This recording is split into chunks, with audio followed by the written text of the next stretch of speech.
कभी कभी हमारा अहंकार हमें अपनी ही नज़रों में गिरा देता है। एक प्रचलित लोक कथा के अनुसार गौतम बुद्ध किसी राज्य से होकर गुजर रहे थे।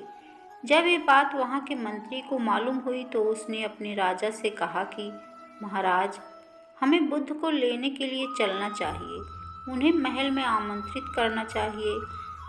ये सुनकर राजा ने कहा कि मैं इस राज्य का राजा हूँ और वे एक भिक्षु हैं। एक साधारण भिक्षु के सामने मेरे ऐसे झुकना सही नहीं है। अगर बुद्ध को यहाँ आना होगा तो वे स्वयं आ जाएंगे, मैं उन्हें लेने नहीं जा सकता। राजा की ये बातें सुनकर मंत्री समझ गया कि अहंकारी हो गया है राजा। मंत्री ने कहा, राजन, मैं आपके जैसे छोटे इंसान के साथ काम नहीं कर सकता। मंत्री की बात सुनकर राजा हैरान हो गया। वह बोला कि तुम ये क्या बोल रहे हो?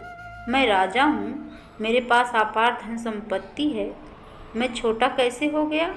मंत्री ने कहा कि राजन, बुद्ध भी राजकुमार ही थे, उनके पास भी अपार धन संपदा थी, लेकिन उन्होंने सब कुछ त्याग दिया और उन्होंने भिक्षु का जीवन अपना लिया, इसलिए वे आपसे ज़्यादा श्रेष्ठ हैं।